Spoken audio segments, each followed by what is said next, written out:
At my wedding, my family whispered, "She married down," as they watched me exchange vows with David, a quiet mechanic from the wrong side of town.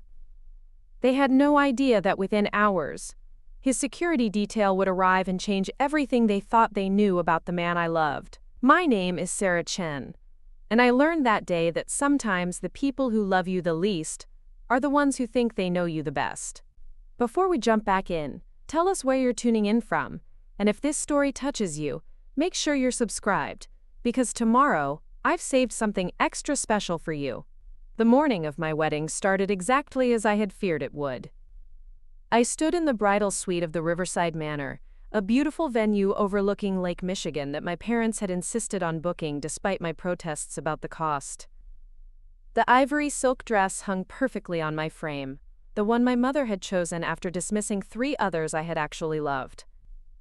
Everything was exactly as my family had envisioned, except for the groom. My reflection stared back at me from the ornate mirror, but I barely recognized the woman looking back. The professional makeup artist had transformed my face into something magazine perfect, and the hairstylist had crafted an elaborate updo that would have been more appropriate for a royal wedding than the simple ceremony I had originally wanted. This wasn't me, but it wasn't really my day either, despite what everyone kept saying. My mother, Linda Chen, burst through the door without knocking, her champagne-colored mother-of-the-bride dress rustling with each hurried step. Behind her followed my sister Jessica, resplendent in her navy bridesmaid dress, and my cousin Amanda, who served as my maid of honor, more out of family obligation than genuine affection. The 3 of them formed what I had privately dubbed the disapproval committee over the past year of wedding planning. "Sarah, darling, you look absolutely stunning," my mother said, though her tone carried the same forced enthusiasm she had used throughout this entire process. "The photographer wants to start with family portraits in 10 minutes, so we need to discuss a few last-minute details." I turned from the mirror, smoothing down the silk fabric that probably cost more than David made in 2 months at the auto shop. "What kind of details, Mom? Everything's been planned to death already." Jessica stepped forward, her expression carefully neutral in that way she had perfected since childhood. "We've been thinking about the receiving line after the ceremony. Maybe it would be better if David's family stood separately from ours. You know, to avoid any awkward conversations." My stomach clenched. Awkward conversations about what, exactly? Amanda cleared her throat delicately. "Well, your father's business associates are here, and the Hartmans from the country club, and you know how people can be. They might have questions about David's background." The careful way she said background made my hands curl into fists. David's background. As if growing up in a working-class neighborhood was some kind of criminal record. As if his calloused hands and honest work were something to be ashamed of. "David's family has just as much right to be in that receiving line as ours," I said, working to keep my voice steady. "They're wonderful people, and I won't have them treated like second-class citizens at my own wedding." My mother sat down heavily in one of the plush chairs, her perfectly styled silver hair catching the light from the chandelier above. "Sweetheart, no one is saying they're not nice people. David's mother seems lovely, truly. It's just that your father has worked so hard to build our reputation in this community. The law firm depends on these relationships." There it was. The real concern. Not my happiness, not David's character, but how our marriage might affect my father's prestigious law practice and our family's standing in Chicago's North Shore social circles. I had heard variations of this argument for the past 18 months, ever since I had brought David home for the first time. "I met David at Northwestern, Mom," I reminded her, not for the first time. "He was auditing business classes while working full-time. He's incredibly intelligent and ambitious." Preparing and narrating this story took us a lot of time, so if you are enjoying it, subscribe to our channel. It means a lot to us. Now, back to the story. The fact that he works with his hands doesn't make him less worthy of respect. Jessica exchanged a look with Amanda that I caught in the mirror's reflection. "Sarah, we're not questioning David's intelligence, but you have to admit, when you told us you were dating a mechanic, we had certain expectations about what kind of person he would be." "What kind of expectations?" I challenged, though I already knew the answer. Someone more. Temporary, Amanda said quietly. We thought you were just rebelling, you know. Dating someone completely different from the lawyers and doctors you grew up around. We never imagined you would actually marry him. The words stung because they contained a grain of truth I had never admitted to myself. In the beginning, part of David's appeal had been how different he was from the men my family expected me to date. But that rebellion had evolved into something real, something deep and lasting that none of them seemed capable of understanding. My phone buzzed with a text from David. Getting ready with the guys. Can't wait to see you walk down that aisle. Love you, beautiful. The simple message made me smile for the first time that morning. David had a way of cutting through all the noise and complicated expectations to remind me what actually mattered. While my family had been planning the wedding of the century, David and I had been planning a life together. He makes me happy, I said simply, looking at the 3 women who were supposed to be my closest female relatives. Isn't that enough? My mother's expression softened slightly, but the concern remained. Of course we want you to be happy, sweetheart. But happiness isn't everything. You're 28 years old with a master's degree in international business. You could work anywhere, marry anyone. Your father has connections that could open doors you haven't even considered yet. I don't want those doors, I said, feeling the familiar frustration rise in my chest. I want to build my own career, make my own choices. And I choose David. But what kind of life can he give you? Jessica asked, her voice taking on the patronizing tone she had used since we were children. Sarah, you grew up in Winnetka. You went to private school, spent summers in Europe, had your own car at 16. David lives in a 1-bedroom apartment in Wicker Park and takes the L to work. How is that going to work long term? I stared at my sister, wondering when she had become so calculating, so concerned with material possessions and social status. The Jessica I remembered from childhood had been adventurous and fun-loving, not this judgmental woman who seemed more concerned with appearances than substance. David is starting his own business, I said, though I knew they would find a way to diminish even that achievement. He's been saving every penny for 3 years to open his own automotive restoration shop. He has contracts lined up with classic car collectors throughout the Midwest. That's wonderful, my mother said in the tone people use when they're being polite about something they consider a hobby rather than a real career. And I'm sure he'll do very well. But Sarah, be realistic. How much money can someone make restoring old cars? Will it be enough to maintain the kind of lifestyle you're accustomed to? The question revealed everything that was wrong with their perspective. They couldn't imagine that I might be willing to adjust my lifestyle, that material comfort might matter less to me than building something meaningful with someone I loved. They couldn't conceive that David's ambitions might be just as valid as any lawyers or doctors, even if they were different. I don't need to maintain any particular lifestyle, I said firmly. I need to be with someone who respects me, who challenges me, who makes me want to be a better person. David does all of that. Amanda sighed dramatically. Sarah, you're being naive. Love is wonderful, but it doesn't pay the bills. What happens when you want to buy a house? When you want to have children? Private school alone costs more than David probably makes in a year. Then our children won't go to private school, I shot back. They'll go to public school like normal kids, and learn that their worth isn't determined by how much money their parents have. The scandalized look that crossed all 3 faces would have been funny if it weren't so revealing. The idea that a Chen grandchild might attend public school was apparently too horrifying to contemplate. My mother stood up abruptly, smoothing down her dress with sharp, agitated movements. Sarah, I think you need to really consider what you're doing here. It's not too late to postpone this wedding. Take some time to think things through properly. The suggestion hit me like a physical blow. Postpone my wedding? Mom, there are 200 people downstairs waiting for the ceremony to begin. People would understand, Jessica said quickly. Cold feet happen all the time. It's better to be sure now than sorry later. I looked at the 3 of them standing there in their expensive dresses, perfectly coiffed and made up, representing everything I had been raised to value. Social status, financial security, family reputation. For a moment, I felt the familiar pull of their expectations, the desire to please them and make things easy. Then I thought about David, probably straightening his tie in the groom's suite downstairs, excited and nervous about the commitment we were about to make to each other. David, who had never once made me feel like I wasn't enough exactly as I was. David, who encouraged my dreams even when they conflicted with his own plans. David, who had spent weeks learning to dance properly for our first dance because he knew it mattered to me. "I'm not postponing anything," I said with a finality that surprised even me. "I'm marrying David today because I love him and because he's the best man I've ever known. If you can't support that, then maybe you shouldn't be here." The silence that followed was deafening. My mother's face went pale, and Jessica actually took a step backward as if I had slapped her.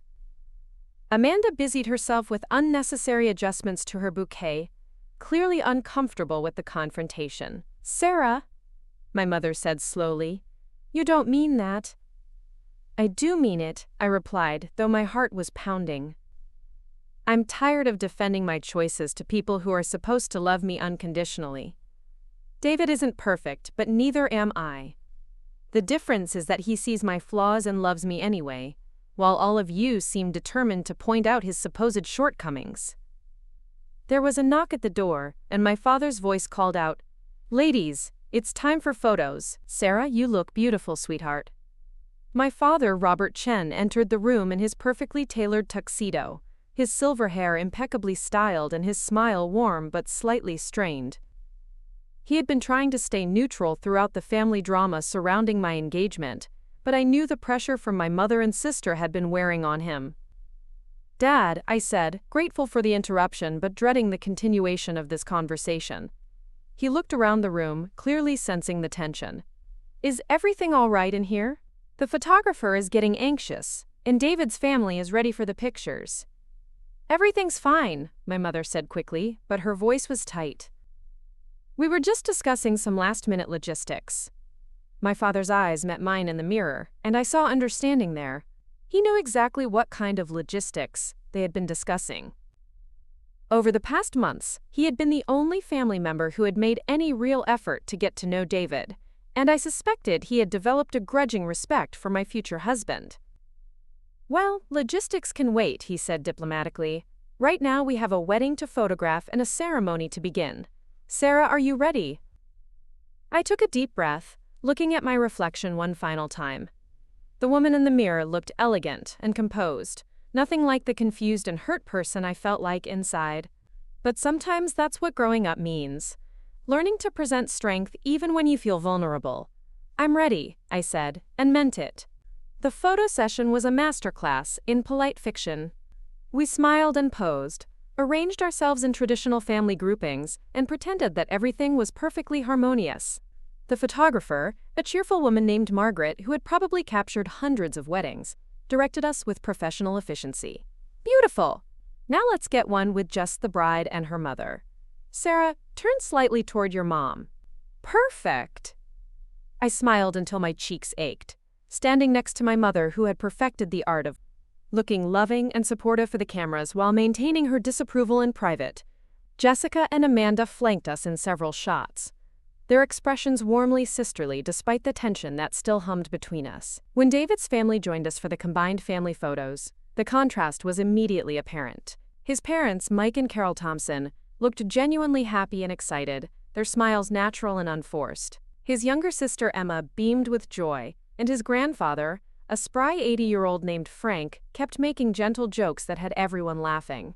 David's family had embraced me from the moment we met. They asked about my work, my interests, my dreams, without any apparent concern about whether I was good enough for their son. The irony wasn't lost on me that the family supposedly marrying up was treating me with more genuine warmth than my own. "Now let's get the happy couple with both sets of parents," Margaret called out, and I watched as our families arranged themselves on either side of David and me. My parents stood stiffly, their smiles pleasant but formal.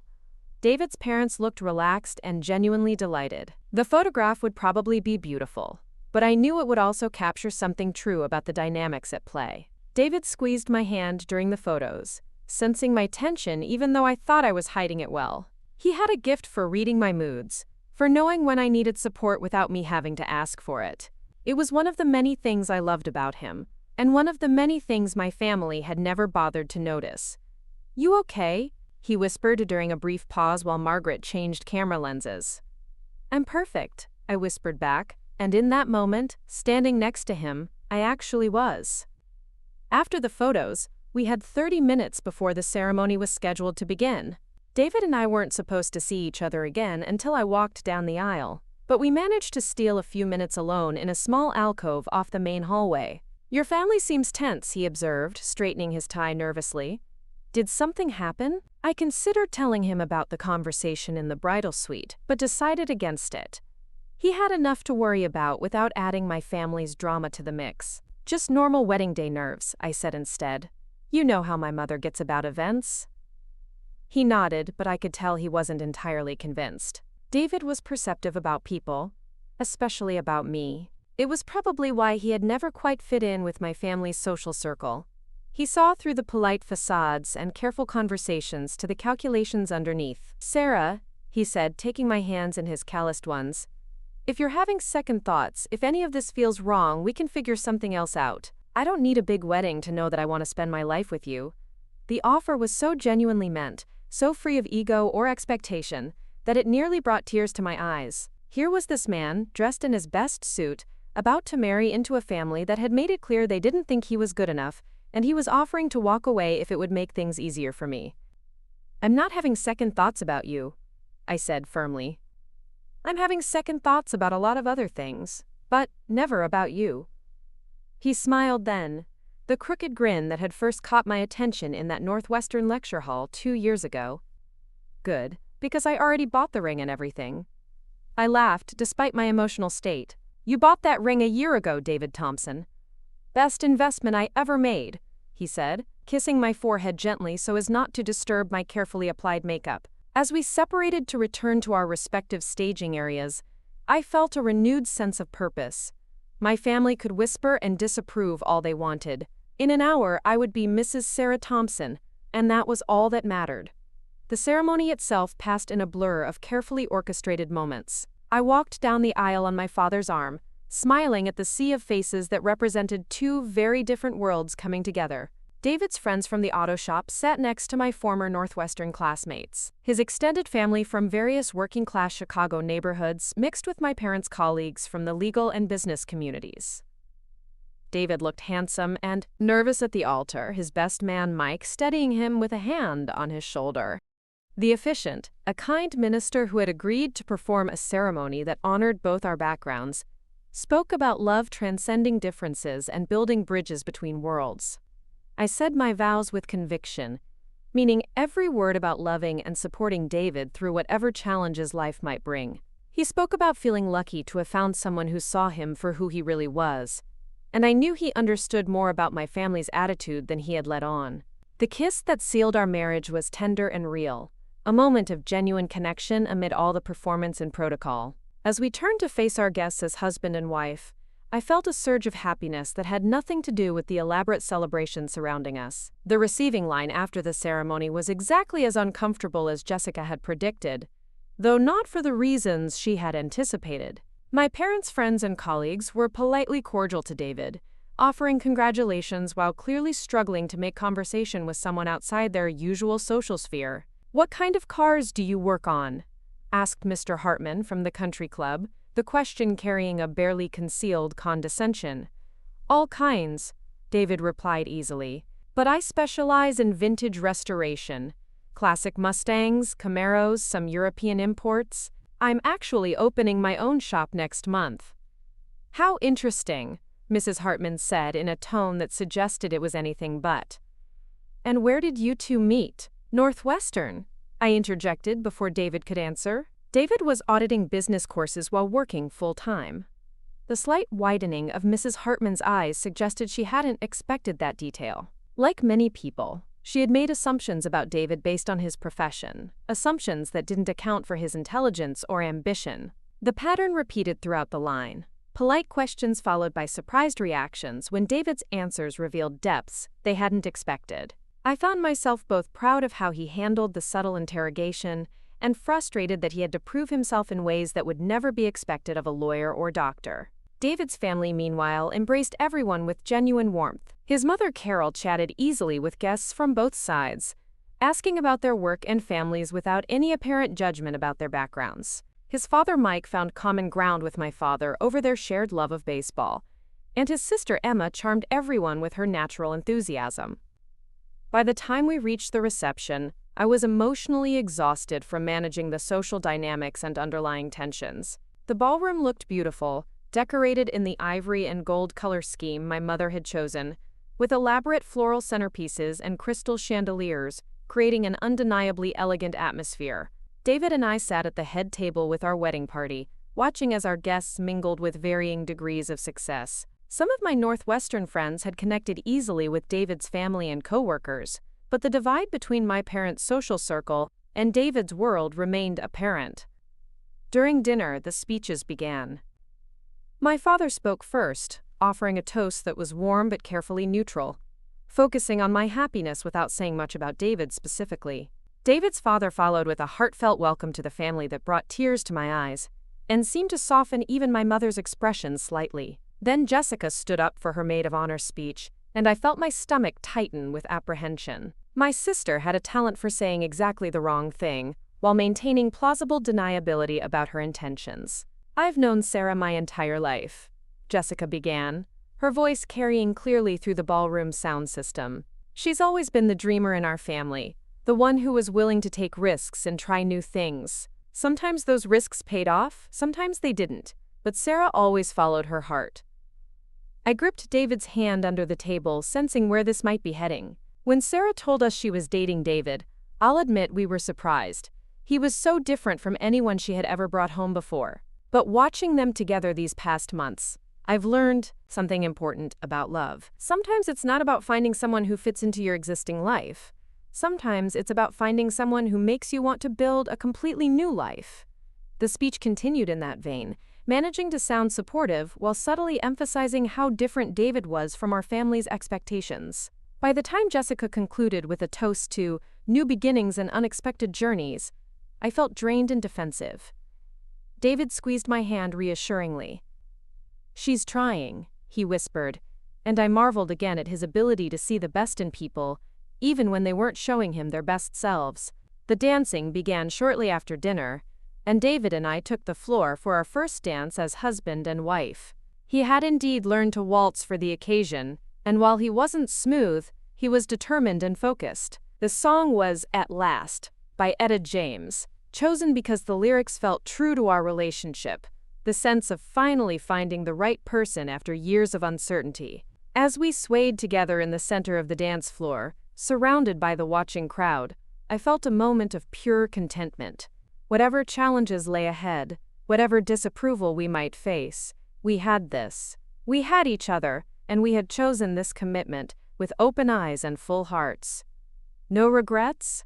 David asked softly as the song neared its end. "None," I replied, and meant it completely. The reception continued with all the traditional elements: cake cutting, bouquet toss, more dancing, but I found myself increasingly aware of the conversations happening around the edges of the celebration. My mother's friends clustered together, their voices low but their glances in our direction frequent. I caught snippets of their discussions, enough to know they were analyzing everything from David's dancing skills to his family's table manners. Near the end of the evening, as guests began to leave and the ballroom slowly emptied, my grandmother pulled me aside for a private conversation. Grandma Rose was 85 years old, sharp as ever, and the undisputed matriarch of our family. Her opinion carried more weight than anyone else's, which made her silence throughout the engagement period particularly notable. "Sarah, dear," she said, her voice still strong despite her age, "walk with me for a moment."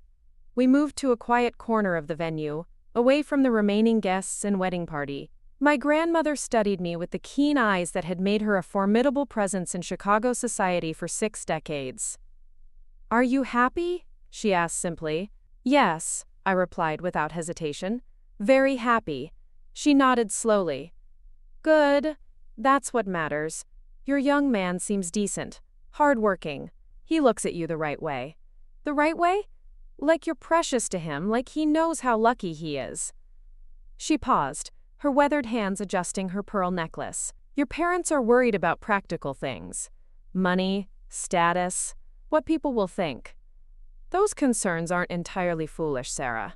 The world can be hard on couples who come from different backgrounds. I felt my defenses rising, but she held up a hand to stop my protest. However, she continued, I've lived long enough to know that happiness is rare and precious. If you found it with this young man, then the rest is just details you can work out together. She smiled then, a genuine expression that transformed her usually stern face. Besides, I rather like someone who isn't impressed by our family's money. It's refreshing. Her approval meant more to me than I had realized it would. Grandma Rose had built her own life from nothing, marrying my grandfather when he was a struggling immigrant with big dreams and few resources. Their marriage had lasted 63 years until his death, and they had built both fortune and happiness together. Thank you, Grandma, I said, hugging her carefully so as not to wrinkle her elegant dress. Don't thank me yet, she said with a twinkle in her eye. Wait until you see what I've given you for a wedding present. Let's just say your young man's business venture is about to get some unexpected support. Before I could ask what she meant, David appeared beside us, looking handsome but tired after the long day. Mrs. Chen, he said respectfully, thank you for coming today. It means a lot to Sarah and to me. Call me Grandma Rose, she replied, studying him with obvious approval. And take good care of my granddaughter. She's more precious than she knows. As the evening wound down and we prepared to leave for our honeymoon, I felt a complex mixture of emotions. The wedding had been beautiful, the celebration mostly successful, but the underlying tensions with my family remained unresolved. They had been polite to David, even cordial, but I could see that their fundamental concerns hadn't changed. Standing in the bridal suite as I changed out of my wedding dress, surrounded once again by my mother, sister, and cousin, I felt the weight of unspoken disappointments and unmet expectations. It was a beautiful wedding, my mother said, her voice carrying the tone of someone determined to find positive things to say. The flowers were perfect, and the photography should be lovely. David did well with the dancing, Jessica added. You could tell he practiced. These lukewarm compliments felt worse than outright criticism. They were trying to be supportive, while still maintaining their belief that I had made a mistake, that I had settled for less than I deserved. He makes me happy, I said quietly, folding my wedding dress carefully into its preservation box. Isn't that enough? The question hung in the air, unanswered, and perhaps unanswerable. For my family, happiness had always been secondary to security. Love less important than status. They couldn't understand that I might genuinely prefer David's honest affection to a more suitable marriage that checked all the social boxes but left me emotionally unfulfilled. As David and I finally left the reception, his hand warm in mine as we walked to the car that would take us to the airport, I felt a sense of completion mixed with uncertainty. We were married now, committed to each other and to building a life together. But I knew that the challenges we faced from my family's disapproval were just beginning. The whispered comments about marrying down would continue. The subtle and not-so-subtle suggestions that I had made a mistake would persist. David would be measured against standards that had nothing to do with his character or our compatibility, and found wanting simply because he worked with his hands instead of wearing a suit to an office. But as we settled into the car and David took my hand, his calloused fingers intertwining with mine, I felt a surge of determination. We would prove them wrong, not through arguments or confrontations, but through the simple act of building a happy, successful life together. Time would show them what I already knew, that I had married exactly the right man, regardless of what anyone else thought about our different backgrounds. Little did I know that within 24 hours, everything my family thought they understood about David would be completely upended.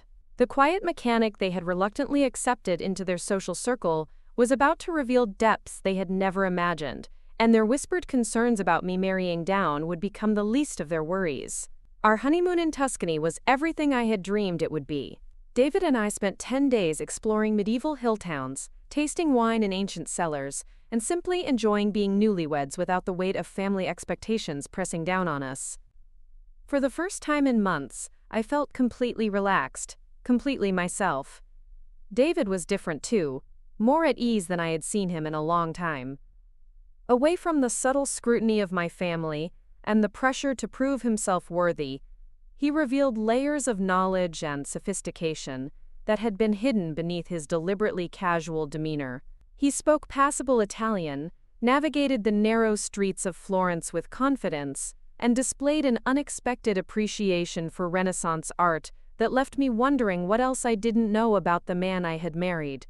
"You never told me you studied art history," I said as we stood in front of Michelangelo's David, watching him analyze the sculpture with genuine expertise. He shrugged, that familiar gesture that I was beginning to recognize as his way of deflecting attention from his accomplishments. "I took some classes at the Art Institute a few years back, online mostly, but I managed to visit a few times." "The Art Institute of Chicago?" "David, those are graduate-level courses." "Just auditing," he said, but there was something in his tone that suggested there was more to the story. "I've always been interested in how things are made, whether it's a car engine or a marble statue. The craftsmanship fascinates me." I stared at him, realizing that even after 2 years together, there were depths to David that I was still discovering. My husband was far more educated and cultured than he let on. Far more than my family had bothered to notice. They had seen the mechanics' coveralls and made their assumptions, never looking deeper. "Why don't you talk about these things more?" I asked as we walked through the Uffizi Gallery. "Why hide how much you know?" David was quiet for a long moment, studying a Botticelli painting, with the same focused attention he brought to everything that interested him. "Because people hear what they want to hear, Sarah. Your family decided what kind of person I was the moment they learned I work in an auto shop. Mentioning that I also have opinions about Quattrocento painting techniques wouldn't have changed their minds about me being suitable for you." The observation was delivered without bitterness, just matter-of-fact acceptance that stung worse than anger would have. David had learned to hide his intelligence and interests to avoid uncomfortable questions about why someone with his knowledge was choosing to work with his hands. He had made himself smaller to fit other people's expectations, and I hadn't even noticed.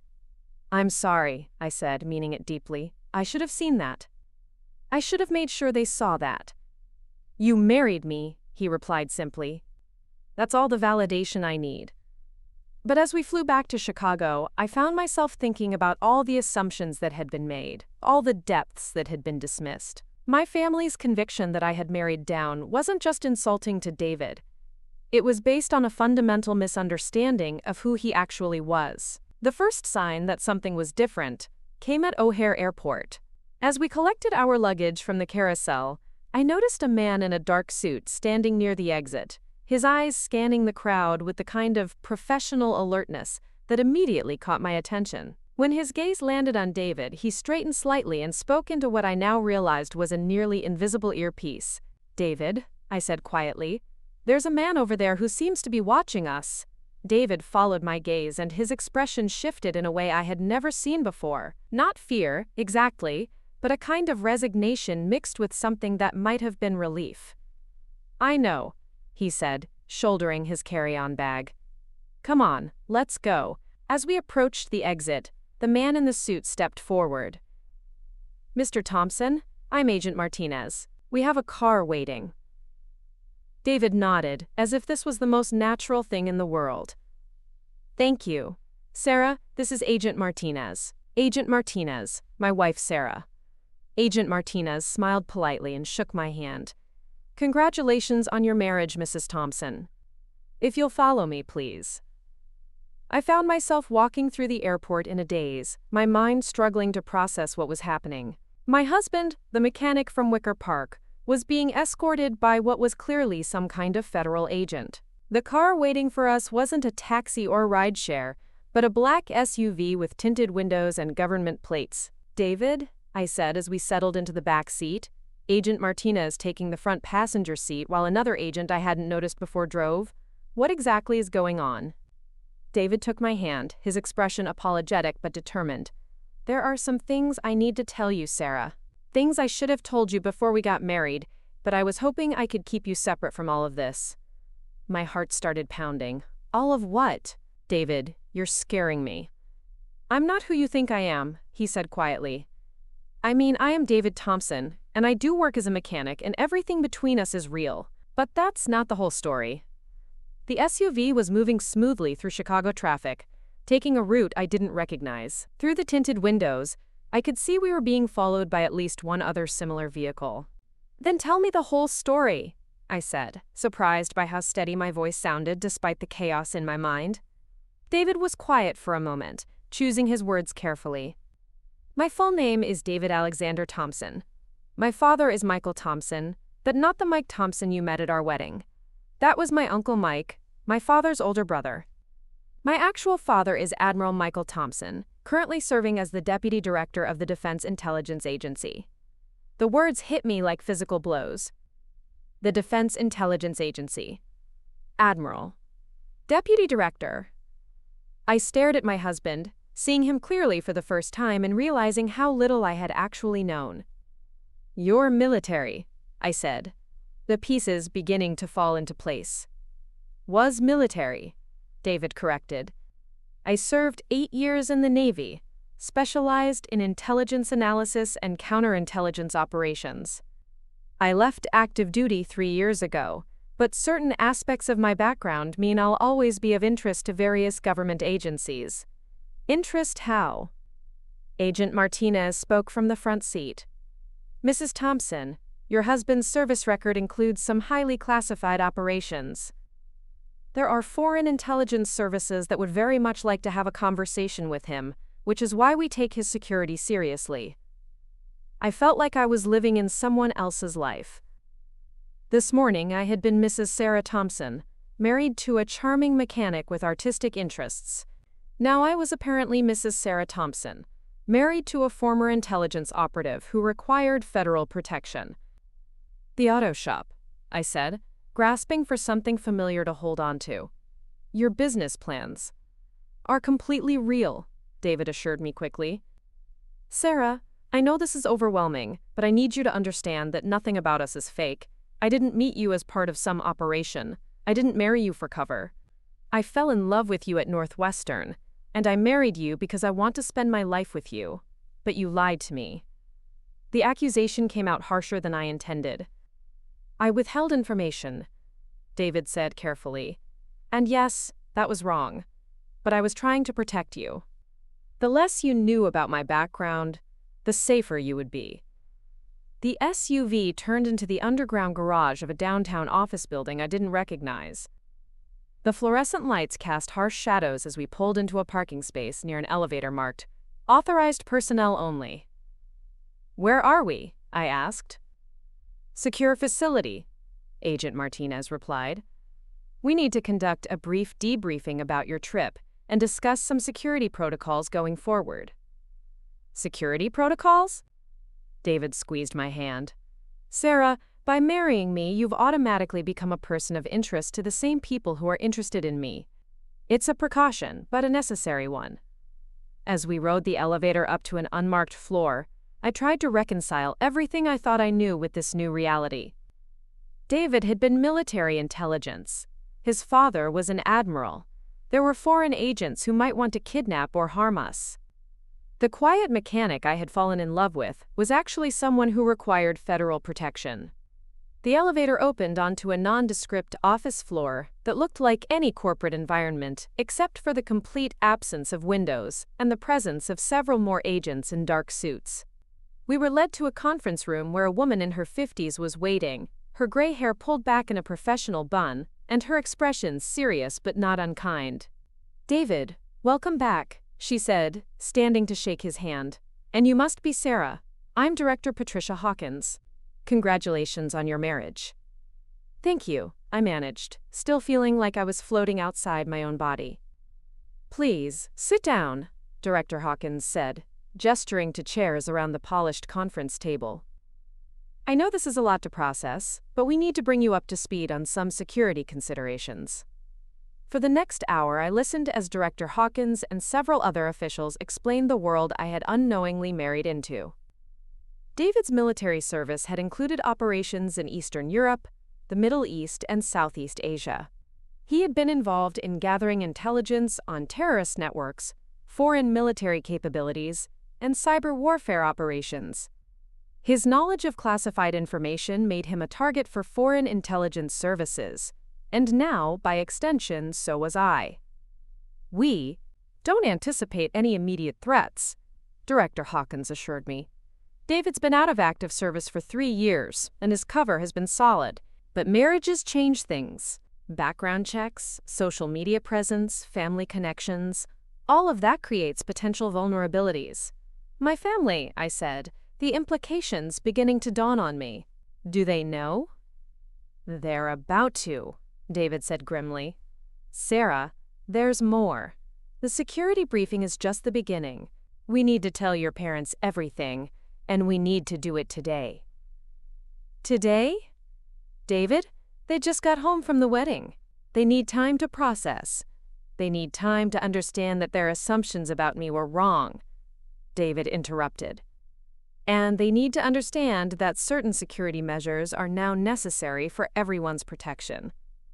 Director Hawkins slid a folder across the table. These are the protocols we'll need your family to follow. Nothing dramatic, but there are communication procedures, travel notifications, and some basic security awareness requirements. I opened the folder and stared at documents that looked like something from a spy movie. Secure communication procedures, travel authorization requirements, guidelines for social media use, instructions for recognizing and reporting suspicious contacts. This is insane, I said, looking up at David. When you said there were things you needed to tell me, I thought maybe you had student loans you hadn't mentioned, or an ex-girlfriend I should know about. I didn't think you were going to hand me a manual on how to avoid foreign spies. I know, David said, and I could see the pain in his eyes. I know this isn't what you signed up for. Did I sign up for anything real? I asked, the question emerging from a place of deep hurt. Is any of what I think I know about you actually true? The room went quiet, and I could feel the tension ratcheting up several notches. David leaned forward, his expression intense. Sarah, look at me. Everything between us is real. Every conversation, every moment, every feeling. I love you exactly as much as I said I did when I proposed. I want the same life with you that we've been planning. The only difference is that there are some security considerations we need to navigate. Some security considerations? I laughed, but there was no humor in it. David, I just learned that my husband is a former spy who needs federal protection. That's not a security consideration, that's a complete redefinition of reality. Director Hawkins cleared her throat diplomatically. Mrs. Thompson, I understand this is overwhelming. Perhaps it would help if David explained how he transitioned to civilian life, how he's been managing his situation for the past 3 years. David nodded gratefully. After I left active duty, I wanted to build a normal life. I chose automotive restoration because it's something I genuinely love, something completely disconnected from my military background. The skills are transferable: attention to detail, problem solving, working with complex systems. But the environment is about as far from intelligence work as you can get. And the business plans? The contracts with classic car collectors? All real. I've been building that client base for 3 years, developing relationships with collectors throughout the Midwest. The shop I'm opening next month is a legitimate business venture, not some kind of cover operation. I studied his face, looking for signs of deception and finding none. This was the David the First had fallen in love with. Passionate about his work, ambitious about his future, honest about his feelings. But now that passion and ambition were overlaid with layers of complexity, I was only beginning to understand. The night we met, I said, at that Northwestern lecture, were you there for school or for work? School, David replied immediately.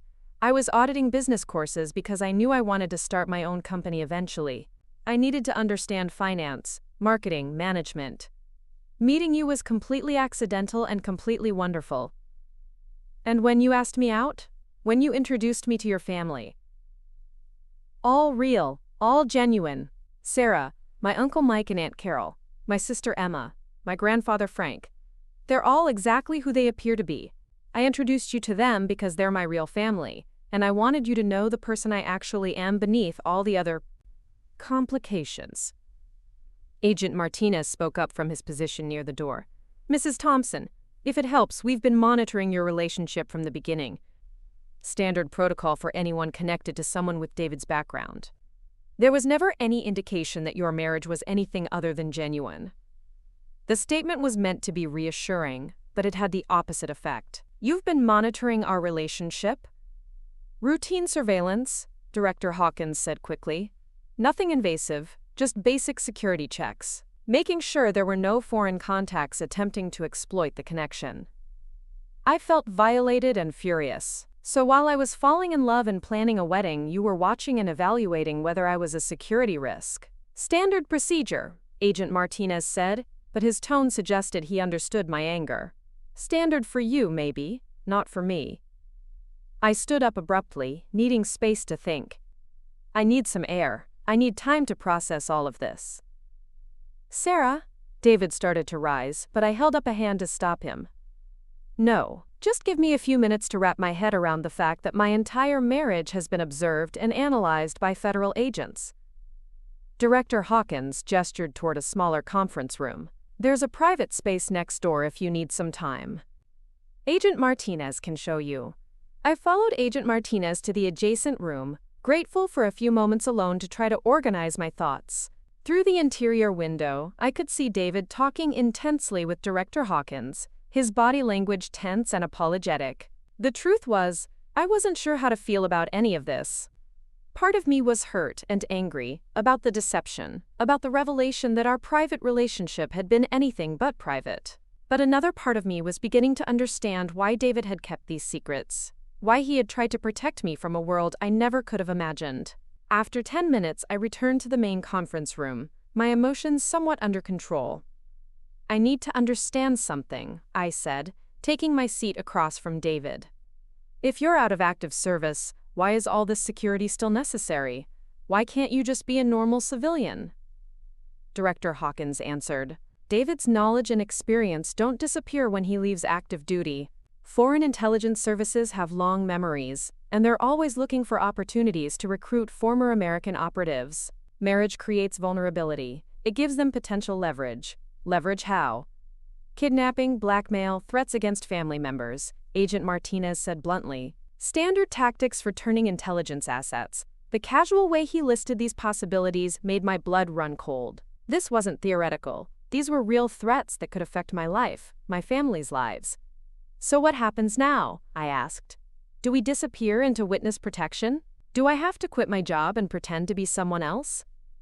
Nothing that dramatic, David assured me quickly. We just need to be more careful, more aware. The auto shop business continues as planned. You keep your consulting work. We live our lives, but with some additional security measures. What kind of measures? Director Hawkins consulted a tablet. Regular check-ins with our office. Notification before any international travel. Some basic counter-surveillance training for both of you. And we'll need to brief your immediate family on basic security awareness. My family, I said, dreading that conversation. How exactly do we explain this to people who think you're just a mechanic who's not good enough for me? David winced. We tell them the truth. All of it. They're going to think I've lost my mind. They're going to assume this is all some elaborate story you've made up to make yourself seem more important. Then we'll provide documentation, Director Hawkins said. Service records, security clearances, official verification of everything we've told you today.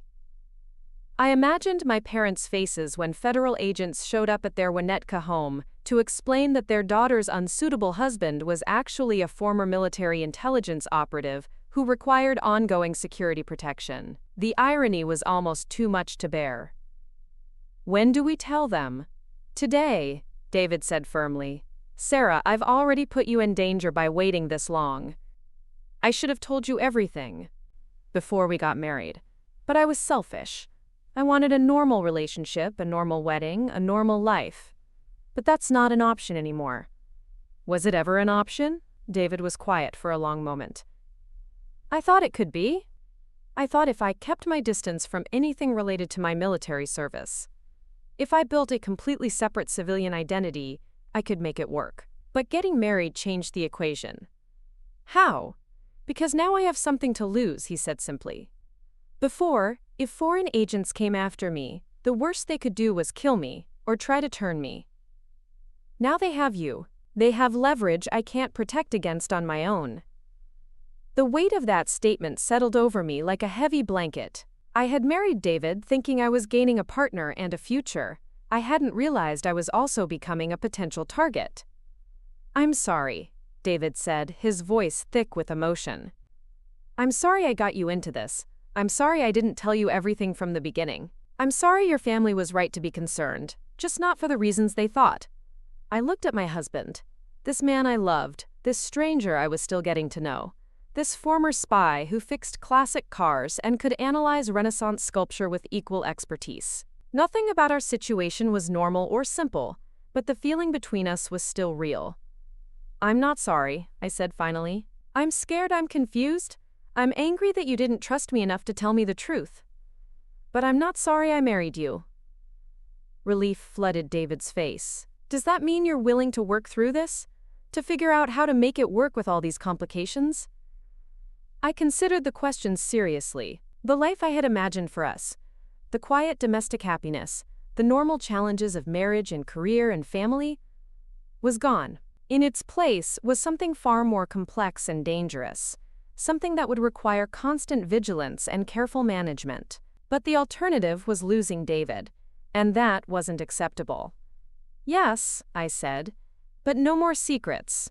Ever. If we're going to do this, I need to know everything." "Everything," David agreed. Director Hawkins smiled for the first time since we had arrived. "In that case, let's discuss the timeline for briefing your family. We can arrange to meet with them this evening if they're available." "They're available," I said with certainty. "Trust me. When I call and tell them we need to have an emergency family meeting about David, they'll clear their schedules." As we prepared to leave the federal building, I felt like I was stepping into a completely different life. This morning I had been Sarah Thompson, newlywed wife of a mechanic. Tonight I would be Sarah Thompson, wife of a former intelligence operative, participant in federal security protocols, and bearer of secrets that would completely rewrite my family's understanding of reality. The irony wasn't lost on me that my family's concern about me marrying down was about to be revealed as spectacularly misplaced. They had worried that David wasn't good enough for me, that he couldn't provide the lifestyle and status they thought I deserved. They had never imagined that their real concern should have been whether I was strong enough to handle the life he could offer. As our security escort drove us back toward the city, I found myself thinking about all the assumptions and judgments that had shaped my family's reaction to our marriage. They had seen David's work clothes and modest apartment, and concluded that he lacked ambition or education. They had dismissed his intelligence because it didn't come with the right credentials, ignored his character because it wasn't packaged in the right social class. Now they were about to learn that their quiet, unsuitable son-in-law was someone who had served his country in ways they couldn't imagine, who possessed knowledge and experience that made their concerns about social status seem petty and irrelevant. I wasn't sure how they would handle the revelation. Part of me was anticipating a certain satisfaction in watching their assumptions crumble, but mostly I was worried about how this would change everything, not just about David, but about me, about our family, about the life we were trying to build together. "Are you ready for this?" David asked as we pulled up to my parents' house in Winnetka. I looked at the familiar Georgian colonial where I had grown up, with its perfectly manicured lawn and elegant facade that projected exactly the kind of success and respectability my family valued. In a few hours, federal agents would be sitting in my mother's formal living room explaining threat assessments and security protocols. "No," I said honestly, "but let's do it anyway." The phone call to my parents was one of the most surreal conversations of my life. I sat in the back of the federal SUV, trying to figure out how to explain that we needed an emergency family meeting without revealing why over an unsecured line. "Sarah, darling, you're back early," my mother said when she answered. "How was the honeymoon? Did you get my messages about the thank you cards?" "Mom, we need to talk. All of us. Tonight, if possible." "Talk about what? Is everything all right?" "You sound strange." I glanced at Agent Martinez, who was monitoring our conversation through an earpiece. He had briefed me on what I could and couldn't say over the phone, and nearly everything fell into the couldn't category. There are some things about David that we need to discuss as a family. Important things that will change your understanding of our situation. There was a pause, and I could practically hear my mother's mind racing through possibilities, none of which would come close to the truth. "Sarah, if you're having marital problems already, I told you. It's not marital problems, Mom. It's complicated, but it's not what you're thinking. Can you call Dad and Jessica? We need everyone there." Everyone. Sarah, what's going on? You're frightening me. Just trust me, please. This is important. Can we be there in 2 hours? Another pause, longer this time. Of course. We'll be here. Should I prepare dinner? I almost laughed at the question. My mother's instinctive response to any crisis was to offer food, as if proper hospitality could solve any problem. No, Mom. Just coffee, maybe. And, Mom, David and I won't be coming alone. What do you mean? You'll understand when we get there. I love you. I hung up before she could ask more questions, knowing that anything I said would only create more confusion. How do you prepare someone for the revelation that their reality is about to be completely rewritten? Director Hawkins had insisted on a full security team for the family briefing, which meant our convoy included 3 vehicles and 6 agents. As we drove through the familiar streets of Winnetka, past the elegant homes and manicured lawns that represented everything my family valued about success and status, I felt like I was viewing my childhood world through completely different eyes. These neighborhoods represented safety, privilege, insulation from the harsh realities of the world. My parents had worked hard to create this bubble of comfort and respectability for their daughters. Now I was about to pierce that bubble with the revelation that their new son-in-law lived in a world where foreign agents posed real threats, and federal protection was a necessity. How do you think they'll react? David asked as we turned onto my parents' street. Badly, I said without hesitation. They're gonna think we're either lying or insane. Probably both. And when they realize we're telling the truth?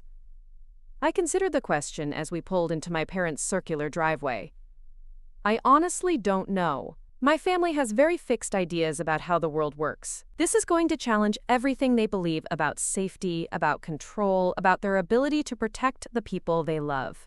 The sight of 3 black SUVs pulling up to the Chen family home was probably already causing speculation among the neighbors. Our street was quiet and predictable. The kind of place where the most excitement was usually the annual holiday decorating competition. Federal agents conducting security briefings definitely didn't fit the neighborhood aesthetic. My parents emerged from the front door before we had even parked, their expressions shifting from curiosity to alarm as they saw the convoy and the unmistakably official nature of our escort.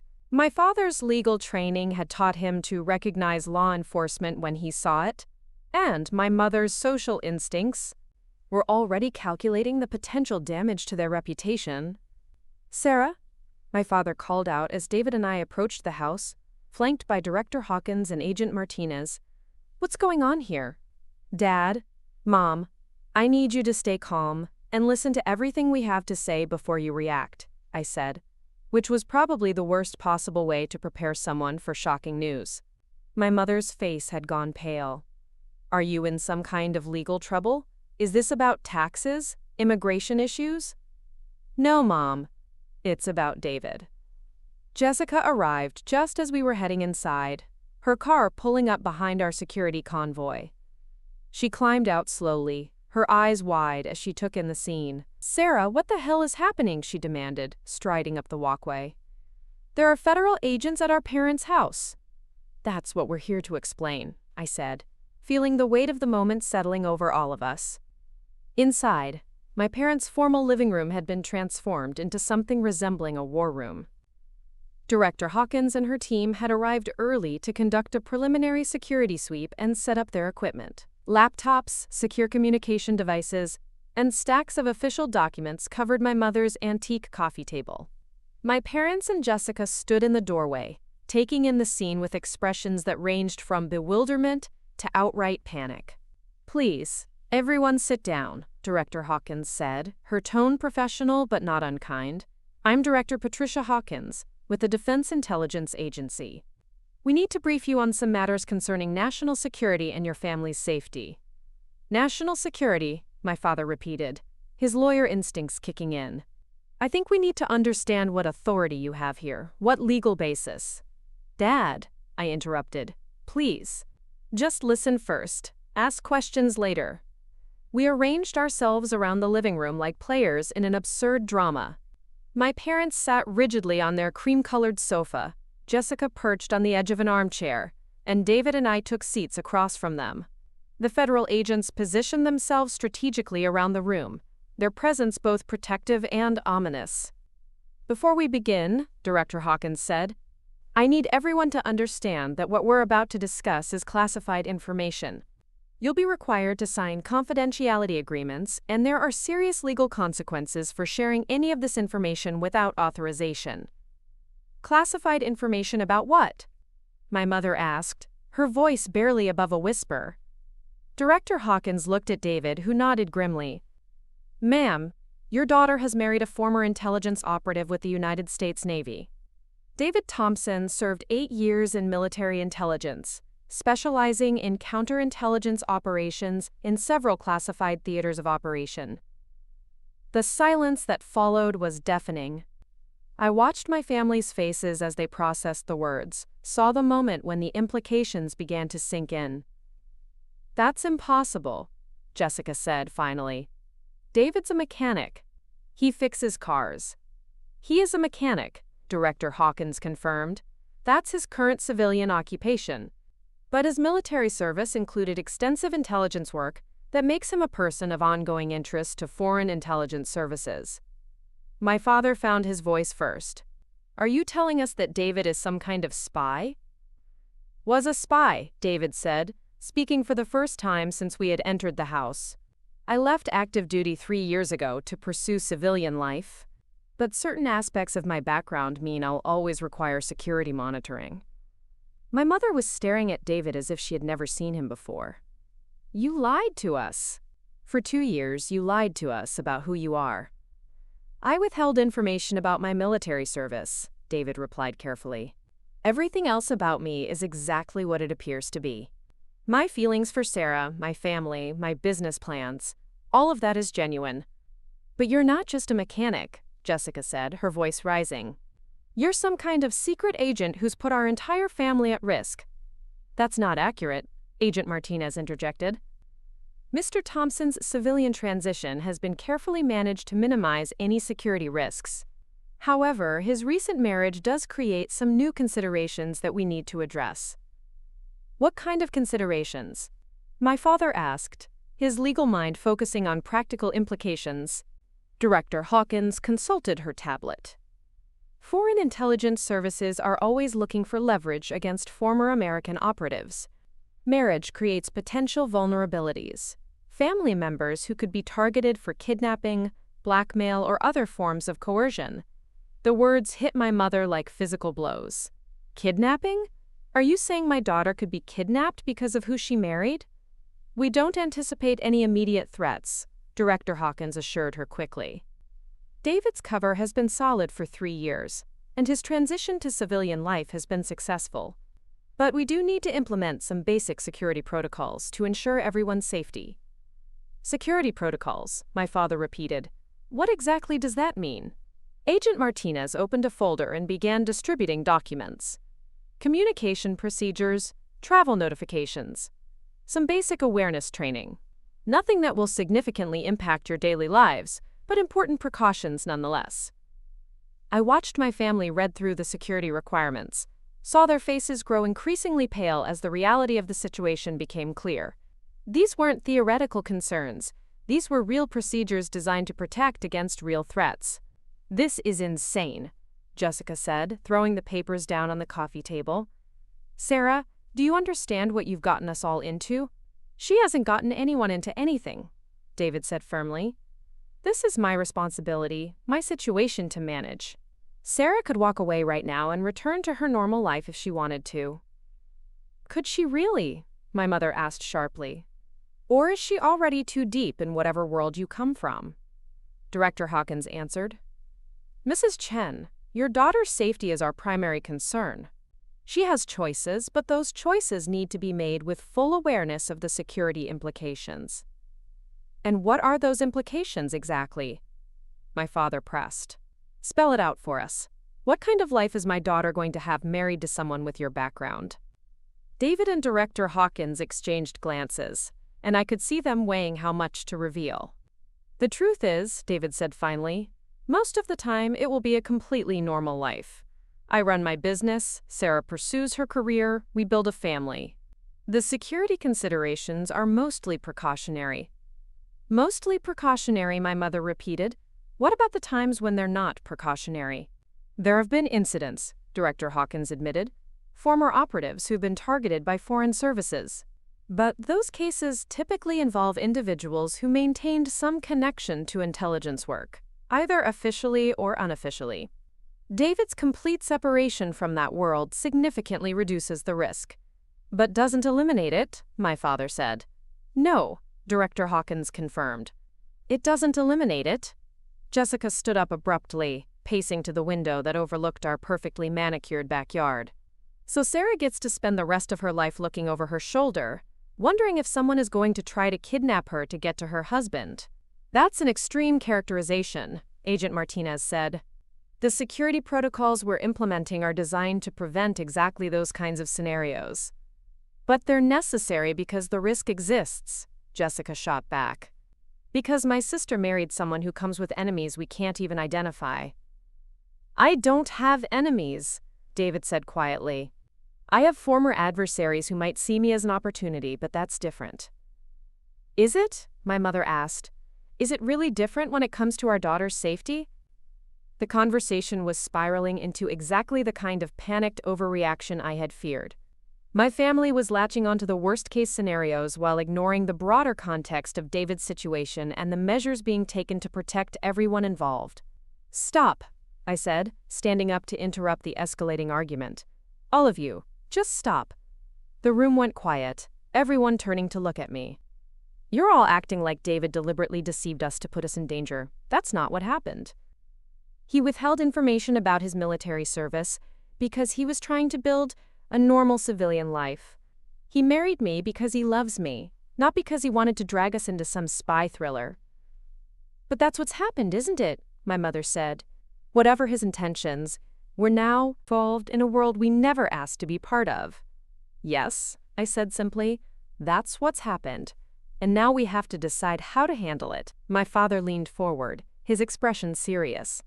Sarah, I need you to really think about what kind of life you're signing up for. This isn't just about love and compatibility anymore. This is about safety, about the kind of future you'll have, the kind of environment you'll raise children in. I understand that, Dad. Do you? Because from where I'm sitting, it looks like you've married into a situation that could put you and any future children at risk for the rest of your lives. David spoke up, his voice steady but strained. Mr. Chen, I want you to know that if I thought my background posed a real danger to Sarah, I would never have pursued a relationship with her. The security protocols exist because we take every precaution seriously, not because there's an active threat. But you can't guarantee there will never be an active threat, my mother said. No, David admitted. I can't guarantee that. The honesty was brutal but necessary. There were no absolute assurances in this situation. No way to promise that the intelligence world David had left behind would never intrude on our civilian life. I need to ask you something, my father said, directing his attention to Director Hawkins. How common is this? Former operatives trying to build normal lives while managing ongoing security concerns? More common than you might think, Director Hawkins replied. The intelligence community has thousands of former operatives who've transitioned to civilian careers. Most of them live completely normal lives with minimal security oversight. But some don't, Jessica said. Some don't, Director Hawkins confirmed. Usually because they maintained some connection to intelligence work, either through consulting or because they were targeted specifically for their former access. And David's situation? Low risk, Director Hawkins said. His transition has been clean, his civilian identity is solid, and he's demonstrated no interest in maintaining any connection to intelligence work. The security protocols we're implementing are standard precautionary measures. Standard for whom? My mother asked. Because this is anything but standard for us. I could see the exhaustion and stress wearing on everyone in the room. This conversation was forcing my family to confront realities they had never imagined, to consider possibilities that challenged their fundamental assumptions about safety and control. I need some air, I said, feeling suddenly claustrophobic. I'm going outside for a few minutes. David started to follow me, but I held up a hand. Just give me a moment alone. I stepped out onto my parents' back patio, breathing in the familiar scents of my mother's prize-winning rose garden. This had been my sanctuary growing up, the place I came when I needed to think or process difficult emotions. The irony wasn't lost on me that I was seeking comfort in a childhood space while grappling with very adult consequences of choices I had made. Through the French doors, I could see my family continuing their discussion with the federal agents. My parents looked older somehow, as if the weight of this revelation had aged them in the span of an hour. Jessica was still pacing, her body language radiating anger and frustration. David sat quietly, answering questions when asked, but otherwise letting the agents handle the explanations.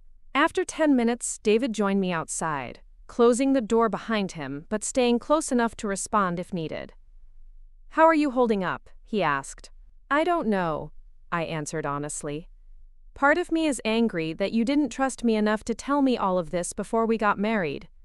Part of me understands why you didn't. And part of me is proud that I married someone who served his country in ways most people can't imagine." "And the other parts?" "Terrified," I admitted. "Not of you, but of what this means for our future, for any children we might have, for the life we planned to build together." David was quiet for a moment, studying the perfectly landscaped backyard that represented everything my family valued about security and stability. "I can still walk away," he said finally. "If this is too much, if the risks are too high, I can work with the agency to minimize your exposure. You could have the normal life you know and originally wanted." "Without you?" "Without me." I turned to face him fully, seeing the pain in his eyes at even suggesting such a possibility. "Is that what you want?" "No," he said immediately. "But what I want isn't the only consideration here. Your safety, your family's peace of mind, the kind of life you deserve. All of that matters more than what I want. What if what I want is to figure out how to make this work?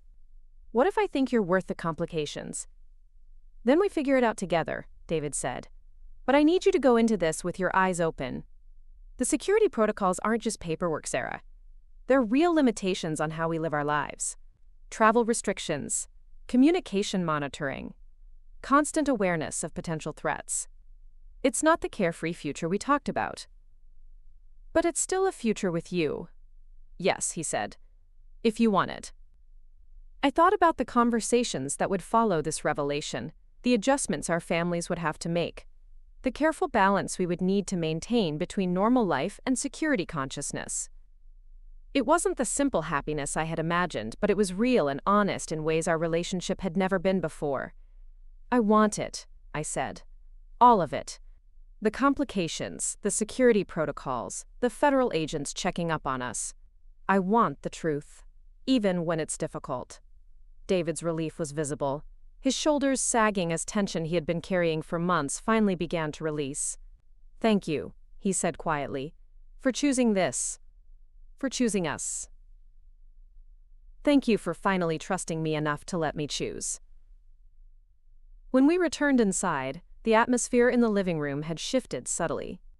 My parents and Jessica were still clearly overwhelmed, but some of the initial panic had given way to more practical concerns.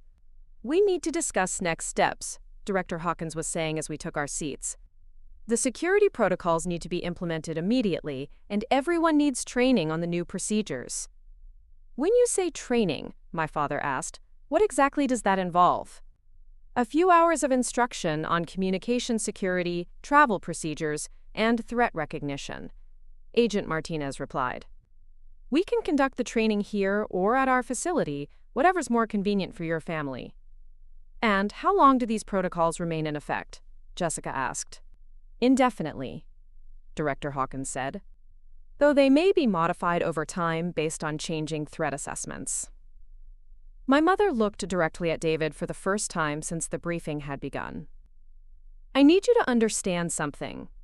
I don't care if you're a mechanic or a former spy or the President of the United States. My only concern is my daughter's safety and happiness. Can you honestly promise me that being married to you won't put her in danger?" David met her gaze steadily. "I can promise you that I will do everything in my power to protect her.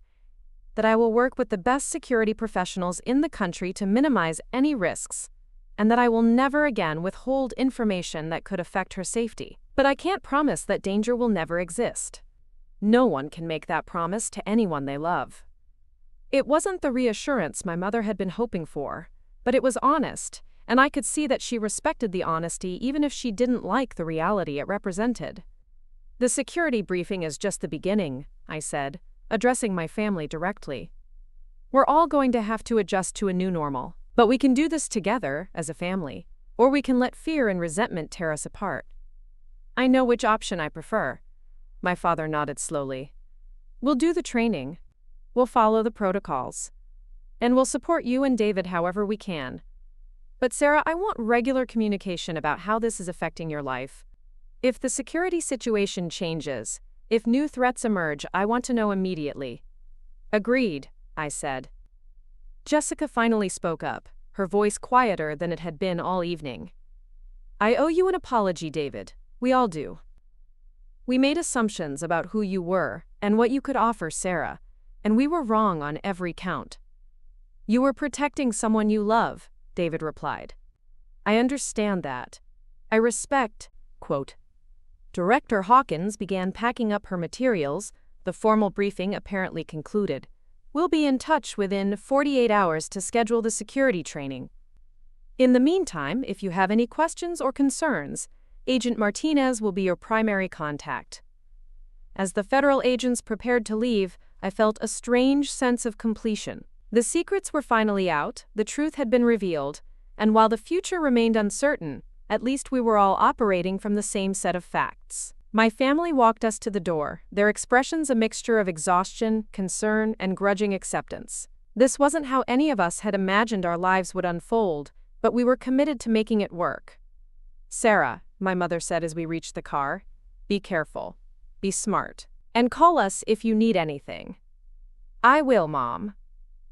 As our security escort drove us away from my childhood home, I felt like I was leaving one life behind and beginning another. The questions and complications were far from resolved, but at least now we could face them together, with honesty and full knowledge of what we were dealing with. The whispered concerns about me marrying down had been replaced by a much more complex reality. My family now understood that their judgments had been based on incomplete information, that their son-in-law was someone far different from what they had assumed.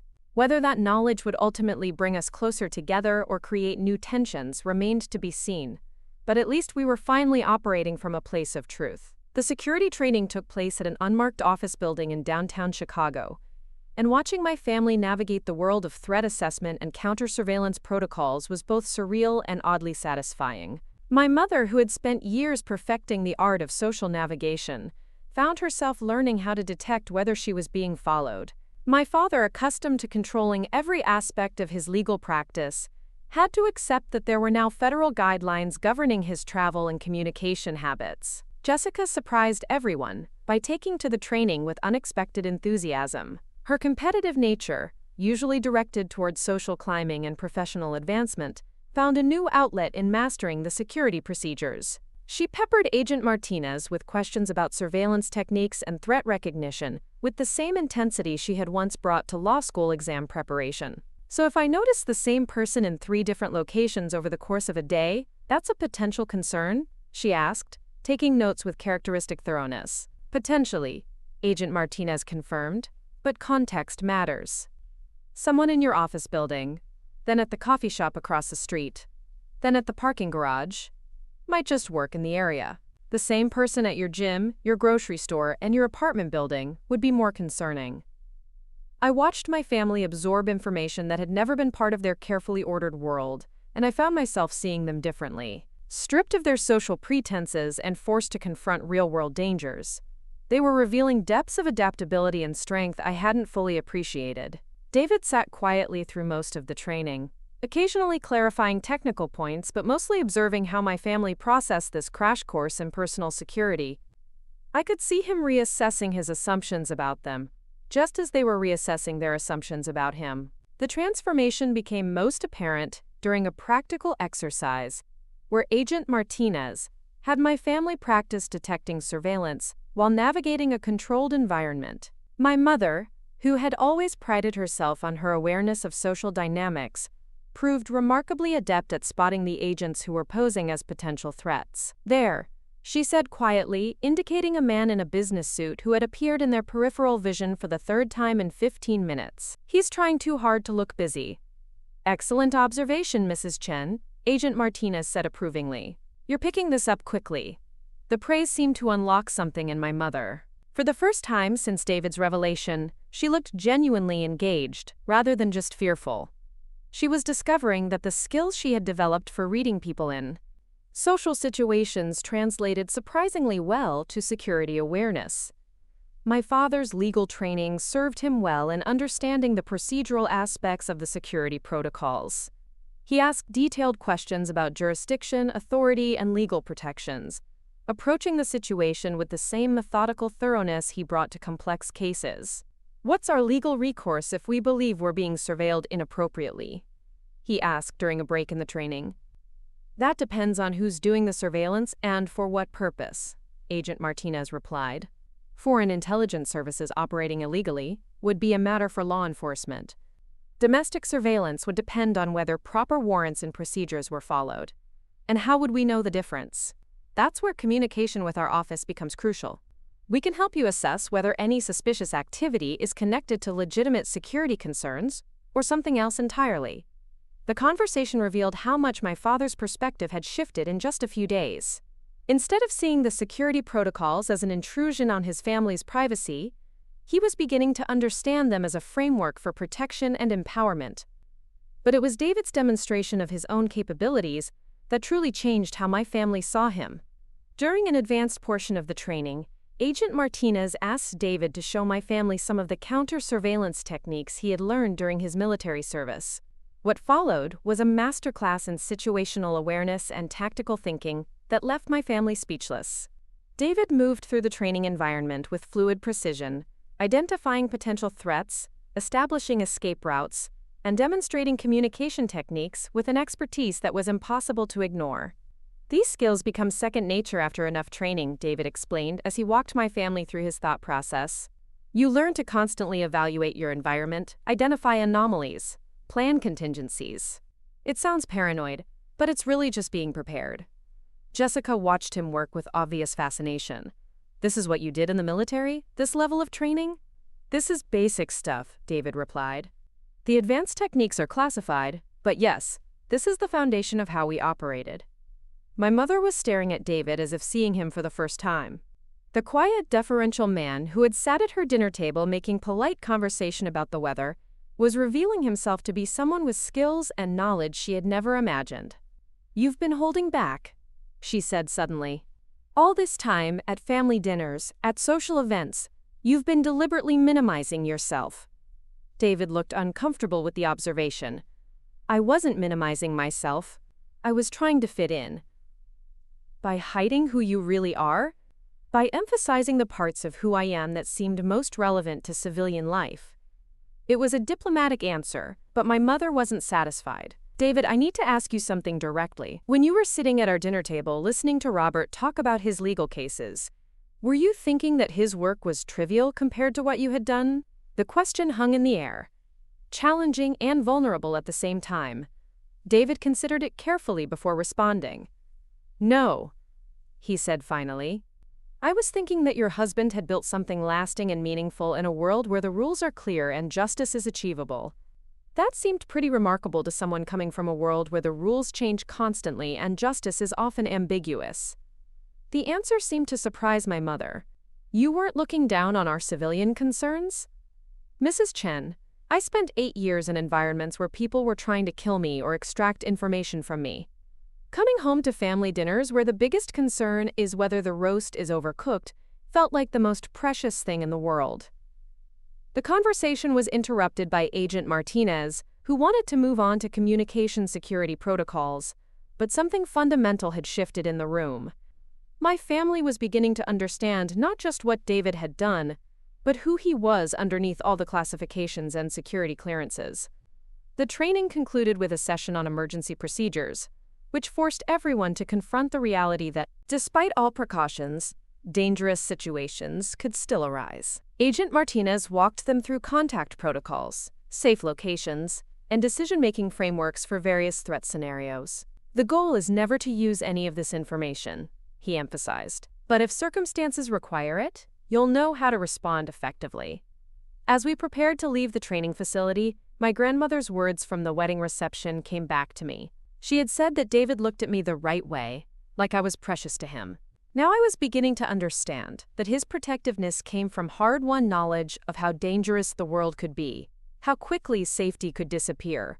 The ride home was quieter than usual, each of us processing what we had learned about security, about threats, and about each other.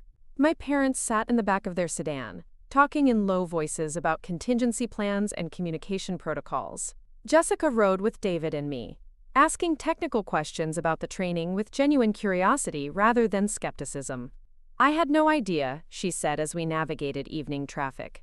I mean, intellectually, I knew that people like you existed, that the military did intelligence work, but I never really thought about what that meant in practical terms. Most people don't, David replied. And that's actually good. If everyone had to think about these things all the time, it would mean the world was a much more dangerous place than it is. But for you, thinking about these things all the time is normal? Was normal, David corrected. I've been working hard for 3 years to retrain myself to think like a civilian, to not automatically evaluate every person and situation as a potential threat. And marrying Sarah changed that? David glanced at me before answering. Marrying Sarah gave me something to protect that I couldn't bear to lose. That changes the calculation. Over the following weeks, I watched my family adapt to their new reality with varying degrees of success. My father threw himself into implementing the security protocols with characteristic thoroughness, creating detailed files and procedures that went well beyond what the agents had recommended. My mother began paying attention to her surroundings in ways that would have seemed paranoid a month earlier but now felt prudent and responsible. Jessica's response was the most surprising. She became genuinely interested in David's perspective on security and geopolitics, engaging him in conversations that revealed the depth of his knowledge and analytical abilities. For the first time since I had known them both, they were connecting on an intellectual level that had nothing to do with social expectations or family dynamics. I've been reading about the situation in Eastern Europe, Jessica said during a family dinner 3 weeks after the training. David, what's your assessment of the intelligence implications? David set down his fork, considering the question seriously. It's complicated. The traditional intelligence networks are being disrupted by new technologies and changing political alliances. The old assumptions about how information flows and who controls it are being challenged. What followed was a 20-minute discussion of international relations and intelligence strategy that left my parents looking somewhat dazed. They were witnessing a version of David they had never seen before, articulate, analytical, and clearly expert in areas they barely understood. You should be teaching, my mother said suddenly, interrupting the geopolitical analysis.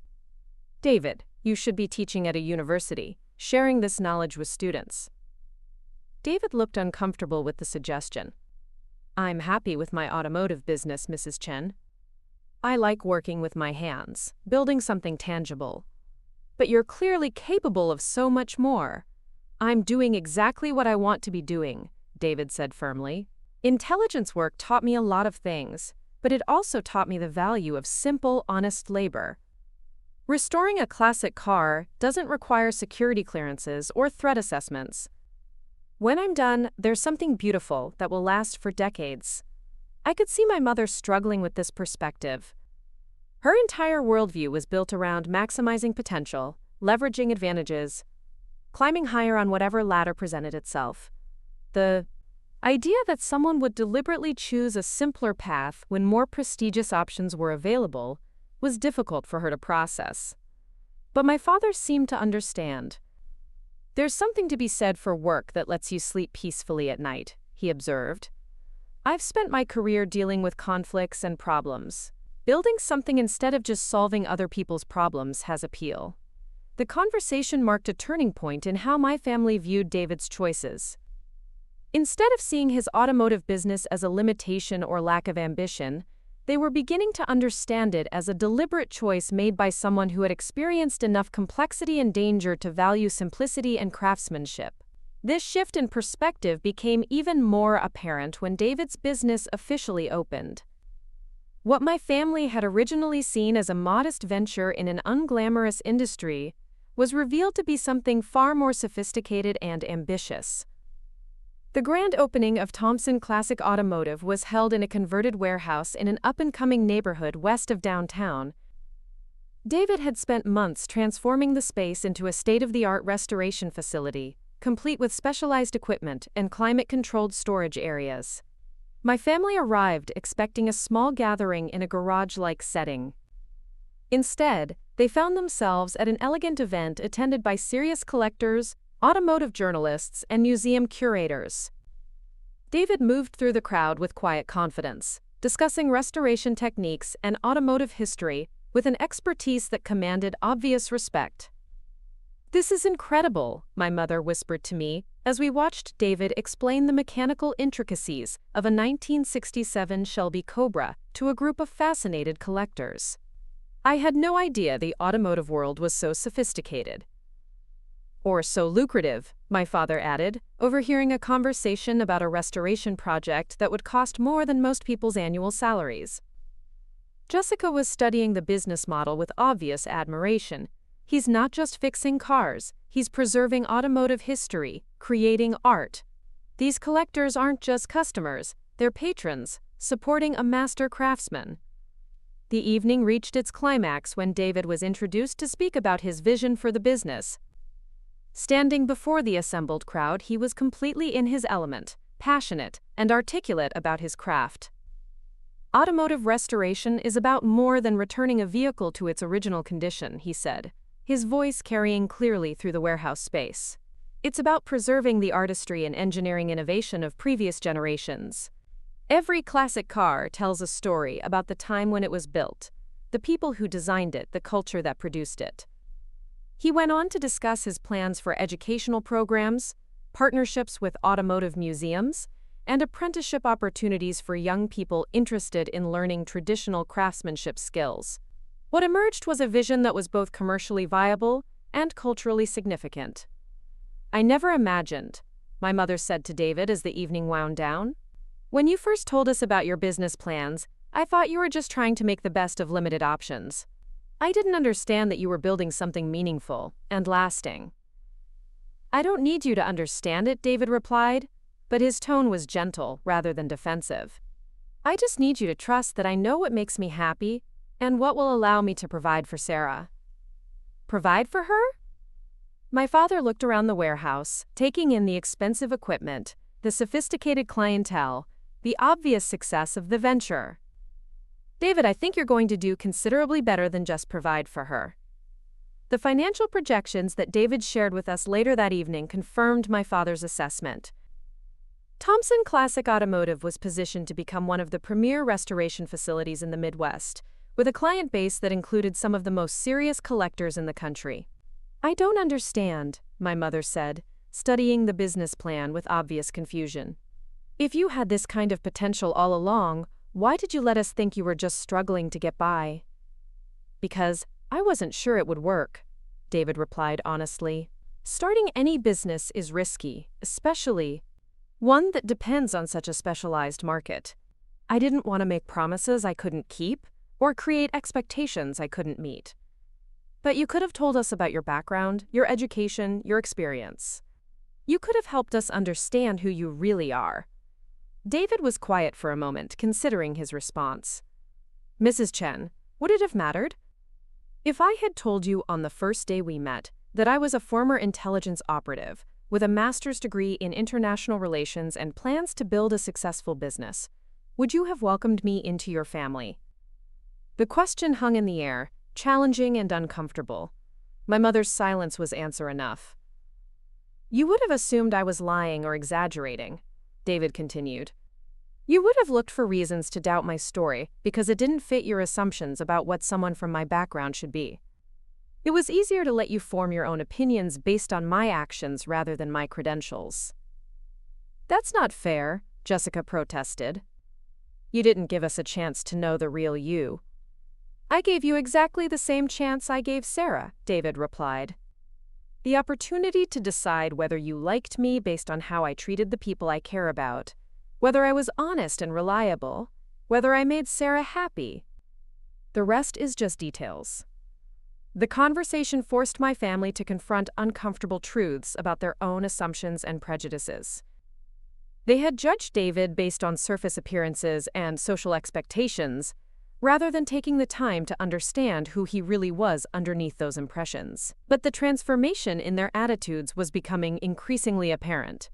My mother began introducing David to her friends differently, emphasizing his business acumen and expertise rather than apologizing for his unconventional background. My father started seeking David's opinions on international affairs and security issues, treating him as an expert rather than a son-in-law who needed to be politely tolerated. Most significantly, Jessica began bringing David into conversations about her own career challenges, recognizing that his experience in high-pressure situations and complex problem-solving could offer valuable insights. "I've been thinking about what you said about strategic thinking," she told David during one family dinner. "About how in intelligence work you have to constantly reevaluate your assumptions based on new information. I think I need to apply that approach to my legal practice." "How so?" "I get locked into arguing positions even when evidence suggests they're not the strongest approach. I defend my initial strategy instead of adapting to new circumstances." David nodded thoughtfully. "In intelligence work, being wrong isn't a failure if you adjust quickly enough.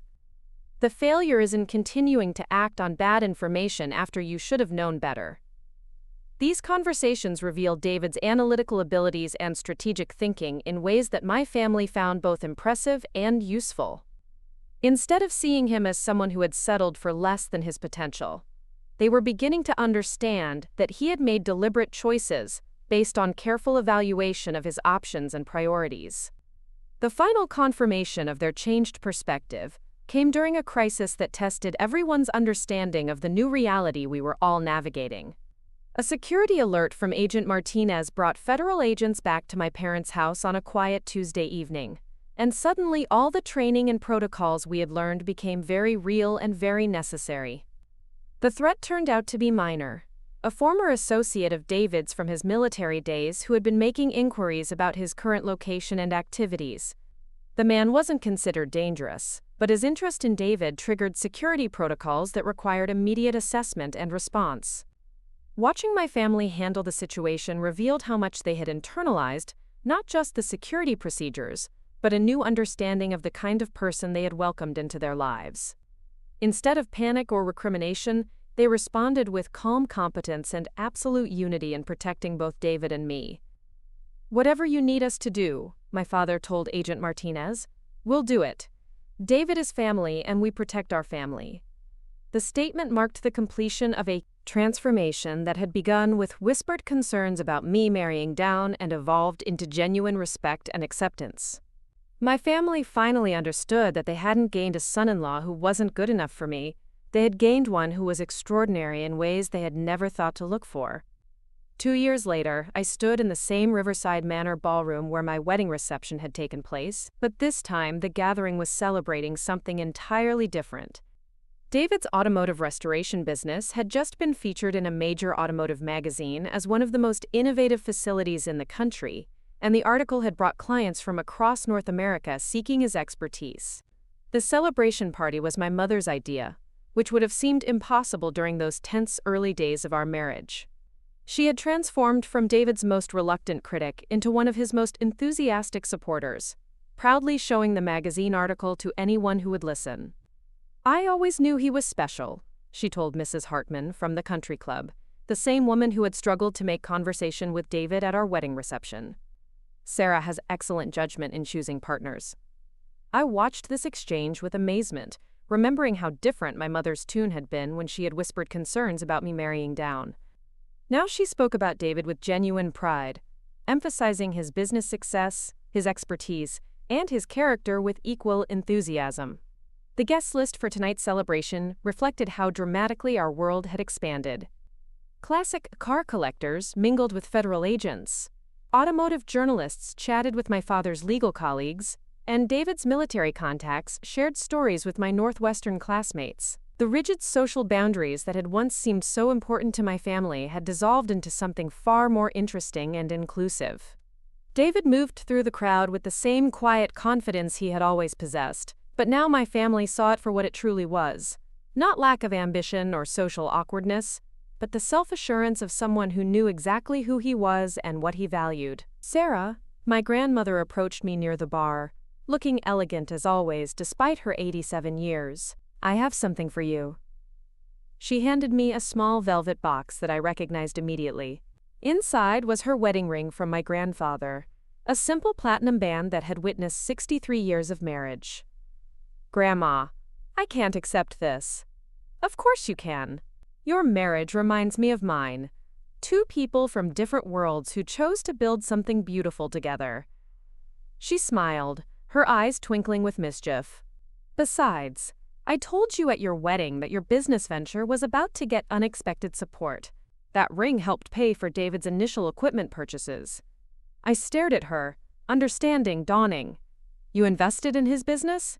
"I invested in both of you, and it was the smartest financial decision I've made in decades."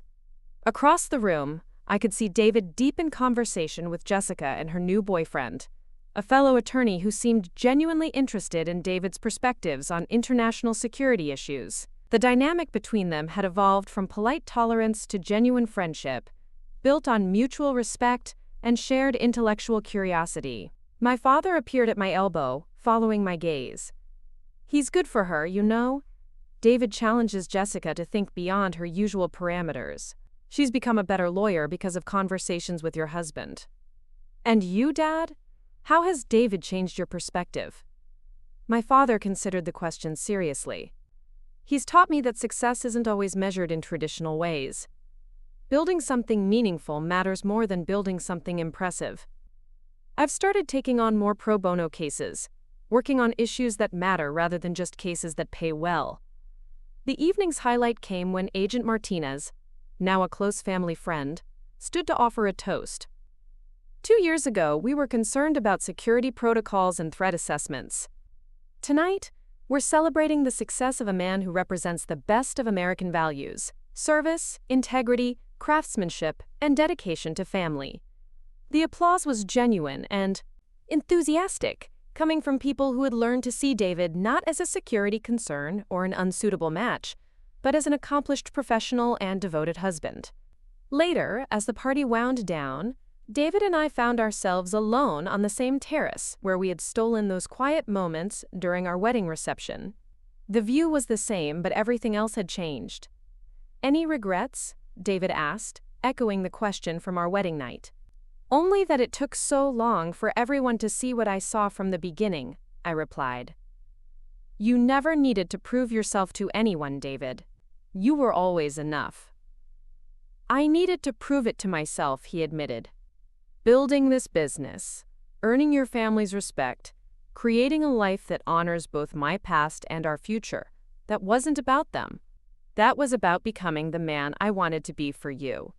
Through the French doors, we could see our families mingling easily, the artificial barriers that had once seemed so important now completely forgotten. My mother was laughing at something David's Uncle Mike had said, while my father and David's father discussed their shared passion for baseball with obvious enjoyment. "I keep thinking about that security alert last year," I said. "How quickly everyone came together to protect us. That's when I knew they truly understood what family means." "Your father told me something that night," David said. "He said that blood makes you related, but loyalty makes you family." I finally felt like I belonged. The business success, the media recognition, the financial prosperity, all of it was wonderful. But it wasn't what mattered most. What mattered was the transformation from judgment to acceptance, from whispered concerns to genuine pride, from seeing differences as obstacles to celebrating them as strengths. My phone buzzed with a text from Jessica. "Stop being so romantic and get back in here. Mom wants to discuss plans for your second anniversary party." I laughed, showing the message to David. "She's already planning our next celebration." "Your mother has become quite the event coordinator," David observed. though I suspect this one will be smaller than tonight. Don't count on it. She's discovered that having a former intelligence operative for a son-in-law makes her very popular at social events. You're her secret weapon for interesting dinner parties now. As we prepared to rejoin the celebration, I reflected on the journey that had brought us to this moment. What had begun with whispered concerns about marrying down had evolved into a story about the danger of assumptions, the power of truth, and the importance of looking beyond surface appearances to understand what really matters. The security detail that had arrived at our wedding reception had changed everything my family thought they knew about David, but more importantly, it had forced them to confront their own limitations and prejudices. They had learned that worth isn't determined by profession or social status, that intelligence comes in many forms, and that the most valuable qualities in a partner are character, integrity, and the ability to build something meaningful together.